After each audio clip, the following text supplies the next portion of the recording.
ทำพิธีอยู่เพื่อนนี่ลงไปนอนจักเทื่อ นอนเพื่อนน่ะ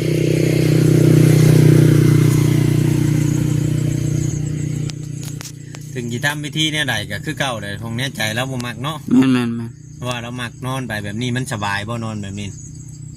โอ้ยมันนอนเว้นซื่อน อนเว้นน่ะเชื่อเอาคืนน่ะมื้อนอนพุธแม่นบ่ว่าสิ มันจะตัวปะจ๊ะ ตัวแล้ว แม่น ไป บ่ ตัวบ่แล้วแน่บ่ มั่นใจบ่ มันใจ 100%บ่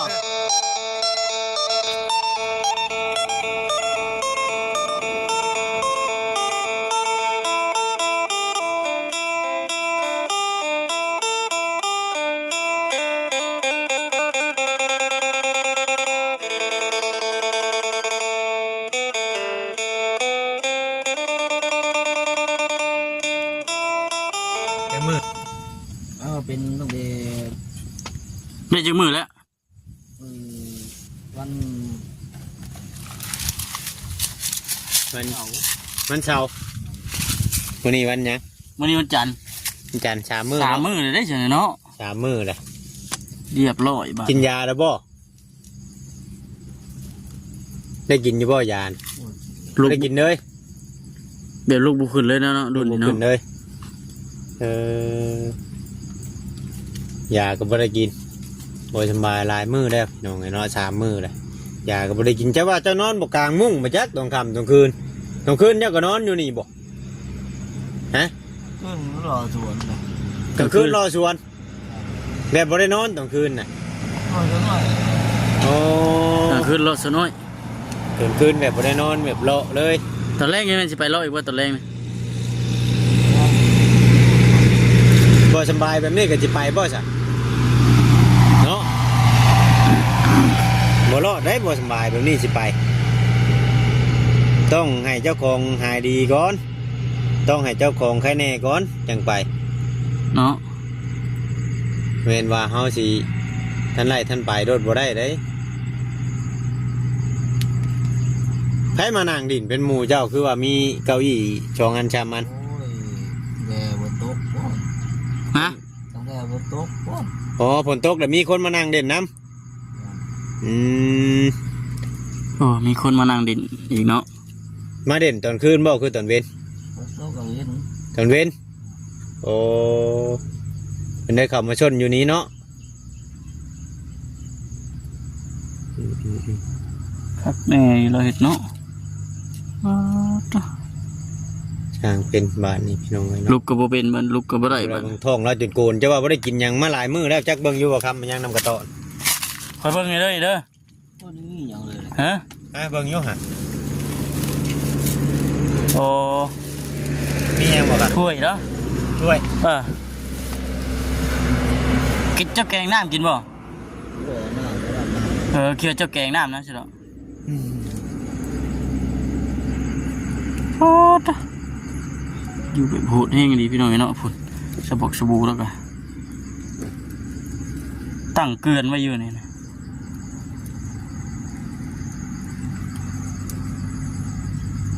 ตัวสภาพการเป็นอยู่นะขนาดนั้นถ้วยนี่ก็ยังมีฮอตแมงเล่บ่าวเวียงจักโดนบ่โดน กงไข่มูนี่ ดุนแมงเล่ลอยดุยอยู่เนาะจะเบิ่งติงอยู่นะ อ๋อจนเกิดนอนน้ำ จะเกิดนอนน้ จนเกิดแมงทักแท้น้ำก็เจ้ากินบ่นี่น่ะ หน้าก็ได้ ฮะ มือเลย ไปล้างมือเอาแล้วเดี๋ยวว่าเจ้ากินน้ำน้ำหันนะ โอ้ โอ้ยเดี๋ยวว่าเจ้ากินน้ำน้ำหันจนเกิดนอนน้ ำแบบลูกบ่ได้เลยบ่นี่ ำลูกบ่ได้แล้วบ่ ฮะบ่ว่าเนาะ โยยันบ่ได้กินข้าวหลายมื้อเลยเนาะ อ๋อมื้อนี้บ่ได้กินเลยมื้อนี้ บ่ได้กินข้าวเลยมื้อนี้น่ะมันยังบ่ได้ตกท้องเลยบ่มื้อ เอาอะไร สูบแต่ยานี่บ่ ยาโอ้ยขึ้นก็เส้นคำหมดเลย อยู่ได้เนาะเราเนาะ อยู่ได้จัง ข้าวน้ำบ่ได้ตกท้อง ทางกินแท้น้อง พุ่นนั่นก็ ไม่อ่ะ ทุกน้ำทุกอย่างแล้วฝุ่นเกลือนอยู่เสีย เอา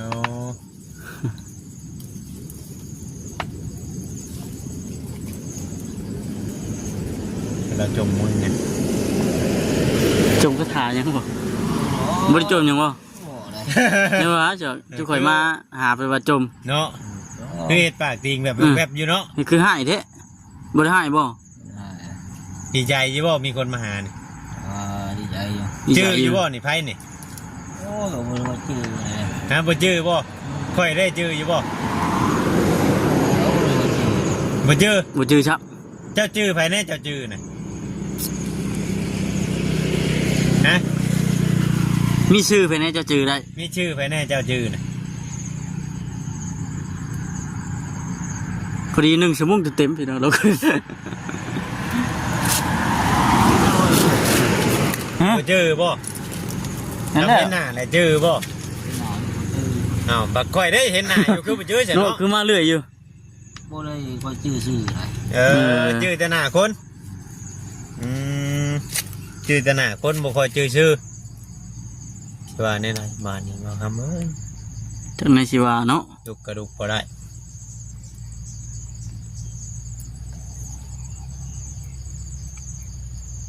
นอนกระด้างอยู่นี่เลยโอ้เถอะแบบ เป็นจังไดบ้าน ตีงบ่เป็นบ่นี่ ฝนก็สิมาเด้สมมุติว่าฝนตกแห้งๆเจ้าไปอยู่ไสนี่ ก็ให้นี่มูลลงเรื่องหมดแล้ว น้องไปอยู่เพื่อนพุ่นบ่ แม่น โอ้ เพื่อนไผอันนั้นน่ะบ่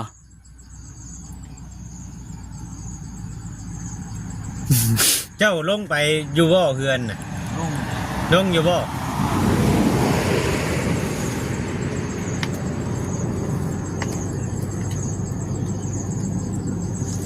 สภาพบ่สิงมีดอกไงเนาะ ลูกก็บ่ได้ไปก็บ่เป็น ได้ บ้า เข้าน มาหาเราหลุนนี่แหละบ่ง่ายๆใช่ เจ้ากินยังอันคู่มืออยู่คู่มือนี่ บ่ บ่ คนไม่เช่นเอามีเลย ไปเส้นน่ะมีเขาให้เส้นบ่ ตายเช่นอยู่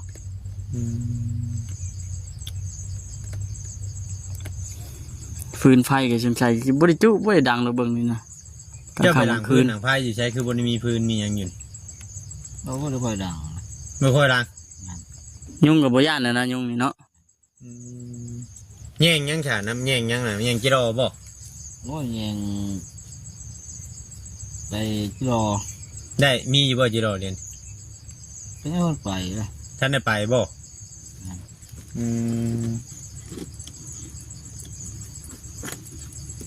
จะคิดว่าอะไรเนาะ นี่ นอนบาสิง นอนเจ้าอยู่แล้วก็ได้ นอนแบบ หมดสภาพเลยนะ สภาพเลย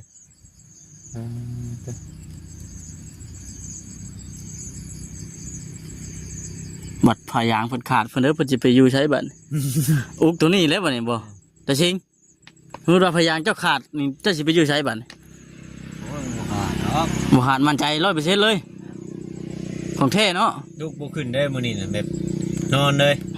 ลูกบุขึ้นเลย ลูกนั่งก็ยังบ่ได้แล้วพี่น้องเอ้ยหนักแล้วอาการตัดสินมื้อนี้ หนักแฮง ทีมงานบ่ได้เข้ามาหาแต่ดนเนาะบ่ฮู้ว่าอาการเพิ่นหนัก บ่ ปาน เห็นลงมาว่านี่บ่ได้เห็นเจ้าบ่ เรียนอยู่แต่ว่าบริณนะ หึ บริเห็น บ่ได้ แล้วเราลงไปเฮือนเจ้าผู้ลงไปเฮือน เจ้าบ่องหาเราบ่ยัก ดุนแมงวันตอมหู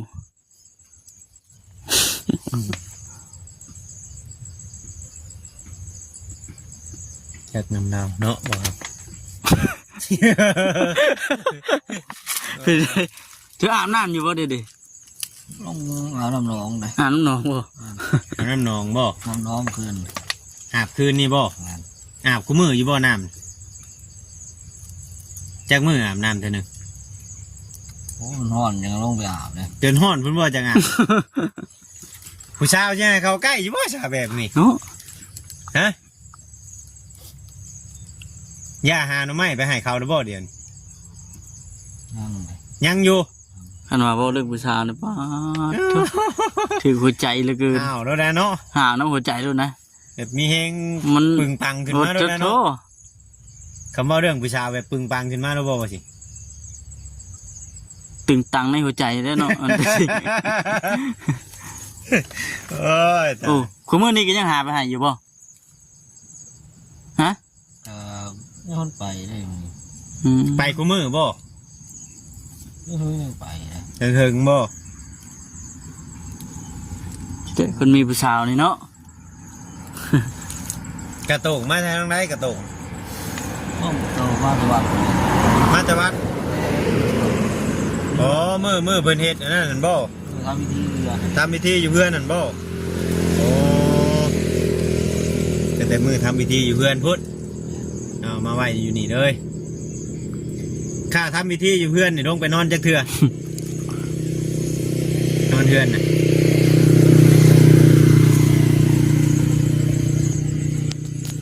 ถึงจะทำพิธีเนี่ยใดก็คือเก่าเลยคงแน่ใจแล้วบ่มักเนาะ แม่น เพราะว่าเรามักนอนไปแบบนี้มันสบายบ่นอนแบบนี้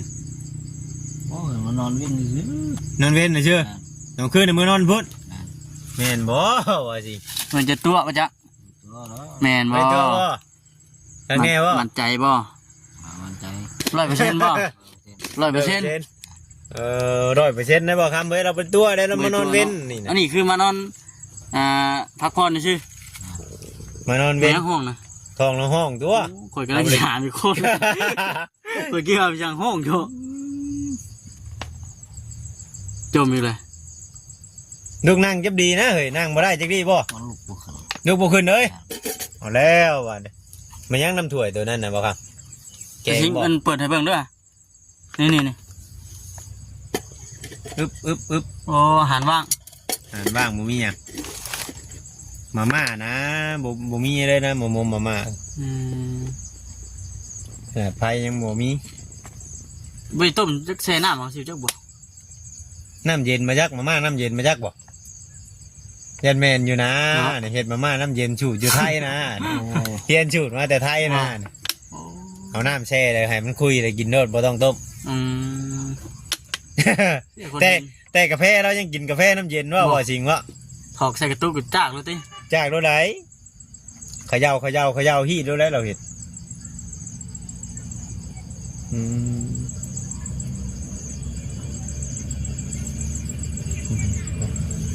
มิงเจโร่ก็บ่ได้ไปคุดช่ำมื้อนี้พี่น้องเนาะ อืม ว่าสิแวะมาเอาชื่อมิงเจโร่นำบ่จริงเนาะ แม่น แต่ข่าวว่าคุดเจโร่เก่ง ยังสิไปว่ามื้อนี้กะ วันนี้ บ่จริงแล้วเห็นผู้สาวงามกายเรื่อยนะนำทางนี่เราจะออกมานอน บ่พอได้แนมเบิ่งติ พอได้แน่เบิ่งนี่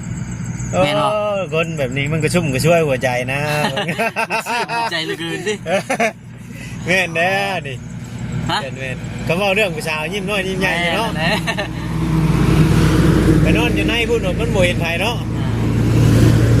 มาออกมานอกพี่โดนว่าจังน้อยรถผู้สาวขี่รถกายทางเราบีบแกใช่เด้อเลยอยู่วะ ดีต่อใจติเอาดีบ่ แม่น มันดีต่อใจเป็นหยังไง ดี เนาะ ต่อใจเด้กระชุ่มก็ช่วยดิโย่เพิ่น สาวกายมาพอได้จมกระถาใส่น้ำก้นเลยดิ จังว่าตอนอันนี้จังว่ามาให้ผู้สาวนั่งมาจากอันนี้เก้าอี้นี่สองอันนี่ เห็นแมนอยู่ วันนี้ก็มานั่งถึง บ่มานั่งกับเจ้าคอเลยบ่ ก็ว่าว่านี่เลยเด้ โอ้เฮ็ดให้กลัวอันบางว่ากลางเต้นไปรับลมชมวิวอย่างแท้เนาะบ่ครับเนาะ นอนแบบว่าคุณนอนเต้นนอนเต้นนอนเต้นนอนชมวิวอยู่กลางป่า คนก็ลงมิดได้บ่สิงเอ้ย นอนอยู่ในพุทธบัตรมันบ่ได้เห็นเนาะมานอนอยู่นอกพี่แด้เราอะฝนสิตกแล้วแต่จริง ว่าตกไปแล้วผม มึงว่าเมื่อยฝนตก โอ้ยอย่าตกเลย อยากให้ตกช่างว่าแท้ภูเขาเกี่ยวเข้าคือข่อยนี่บ่ได้อยากให้มันตกได้ข่อยอยากมันน้ำเข้า อยากให้มัน โอ้ ต ย ก ให้บ่สิงแนวบาดนี่ให้บ่สิงแนวบาดนี่อ๋อจมให้ฝนตกบาดนี่ชีพจักเฮ็ดจมมุนกินนี่เนาะ ยันแมนอยู่มันจมให้ฝนตกจมกี่ดีบ่ฮะแมนบ่คงเท่ดี ของแท้จมมาแล้วตกแล้วเนาะ อืม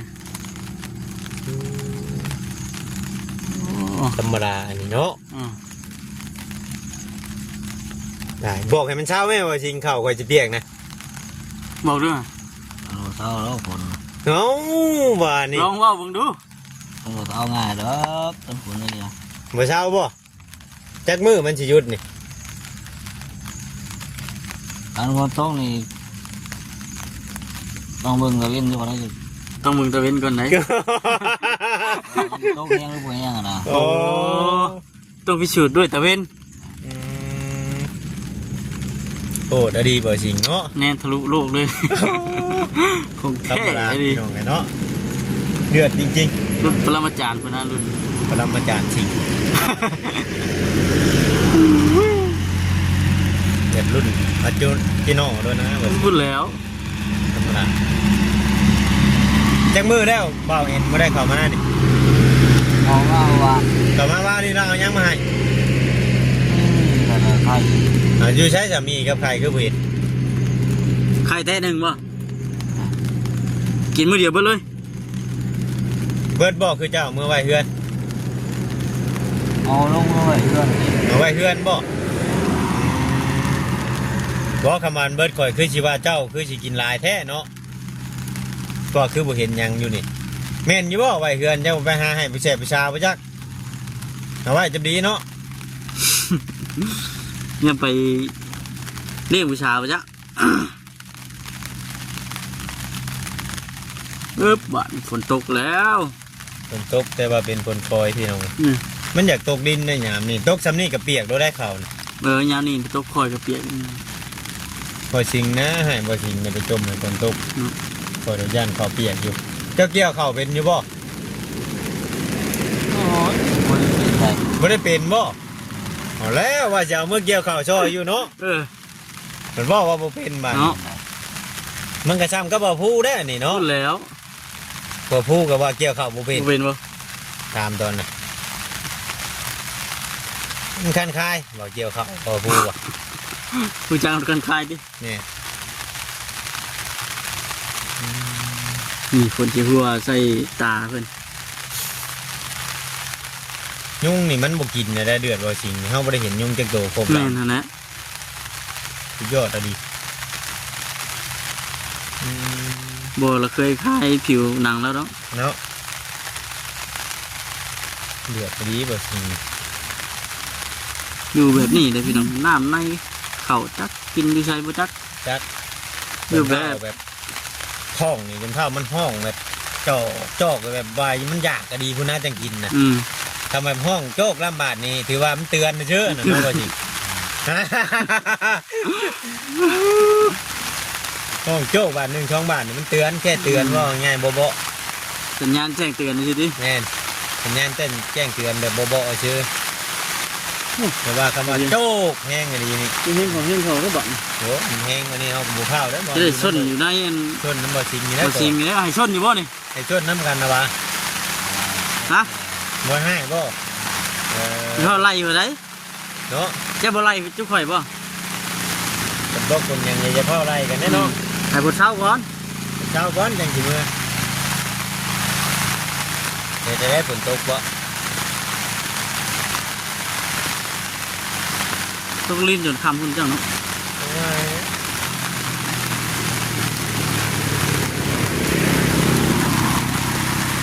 ให้ลูกนั่งน้ำก็ว่าบลูกเนาะ อืม ลูกบ่ได้ ตามสภาพบรรยากาศเลยพี่น้อง ตาม ตามสภาพอากาศเลย นั่นเลยแบบเชิดๆเดียวๆเลยพี่น้อง เดียวเลย เขาบอกให้เราลูกแล้ว แต่ว่าเราลูกบ่ได้มือ บ่จริง ว่าเราบ่สบาย เลขยังสิออกบ่เลขนี่ โอ้โหเลย ว่าสิบอกเลขเอฟซีเนาะ เอออีกทีเป็นแห่งรุ่นเลขอยู่เดี๋ยวนี้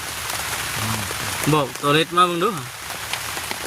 เจ้าฝันยังคื จะ น พันอยู่บ่ ว่าจะปล่อยผ่าน แต่เก้าฝันอยู่บ่เคยฝันอยู่บ่ในชีวิตนี่ ไม่เคยผ่าน บ่เคยบ่ บาท เอาแล้วว่านี่อุกอังเด้อเอฟซีต่างว่าแท้บ่ะ หูยโคตรฟันหมดเลยดิ นี่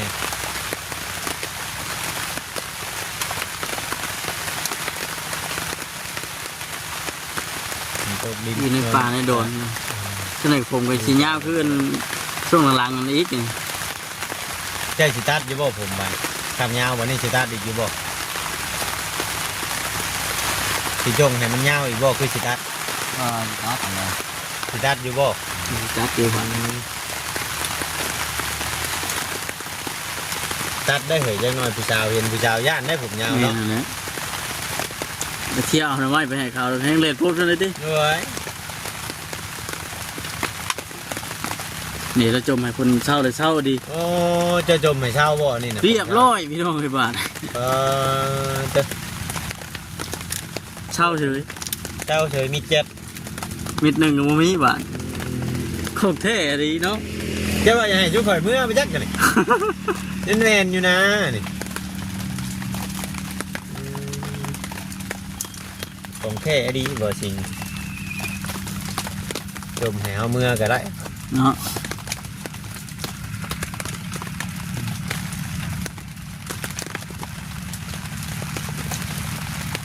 ดูเดือดอย่างแห้งพี่น้องเนาะกับบ่จริงมาพบสภาพบนอยู่มานอนเว้นตัวนี้เราตอนคืนจังลงไปนอนเฮือนเราอะ อืม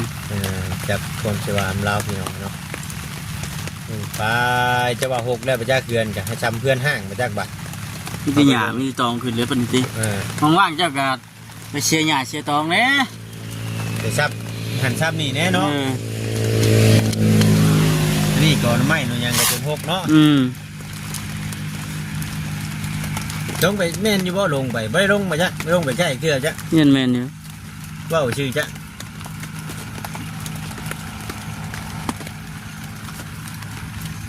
เป็นอะไรกับบุรุษมีแต่จิเมื่อป้าแล้วบัดผลเช่าเลย ผลเช้าได้สิเมื่อป้าได้บัดนี้เด้อก ลับป้าแล้วบัดนี้เด้อ โอเคป่ะ